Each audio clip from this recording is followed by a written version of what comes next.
زنديق واتجاوز على علماء الدين وكذا وكذا.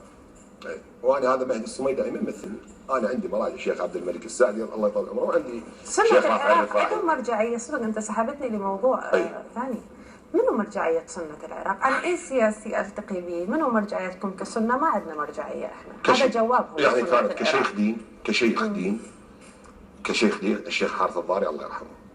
كمرجعيه دينيه. الشيخ حارث الضاري كان يمثل كل سنه العراق، كلهم يعني مرجعيتهم. اي نعم، واخذ على عاتقه انه الجهاد والمقاومه، وبايعته بوقتها 22 فصيل مسلح. يعني مثل ثقل آية الله العظمى علي السيستاني عند المذهب الاخر، المذهب الشيعي، ثقل الشيخ حارث الضاري.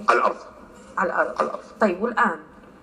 الان هيئه العلماء المسلمين تكتفي الصمت، يعني مثنى ما اخذ دور ابو الصحيح. اشوفه مو ذاك الشجاعه. يعني للاسف يعني المفروض يكون على خطى حارث الضاري، الرجل الصلب. حارث الضاري نبراس لاغلب العراقيين، حتى في الجنوب اكو ناس يكفي فخر انه هو جده ضاري بن حمود.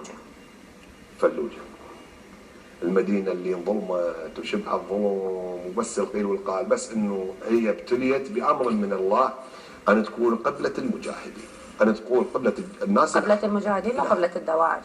لا الدواعش هاي البارحه عمي، معركتين لحد الان تدرس بالساندهرست في بعض السياسيين من السنه قبل الشيعه طبعا. انا ليش انا احط الثقل هناك؟ لانه مظلوميتكم انتم سنيه. وكلامك واضح، وانا احييك على شجاعتك. يقولون الفلوجه لازم تنمحي، اذا ما تنمحي الفلوجه يظل ارهاب يجينا.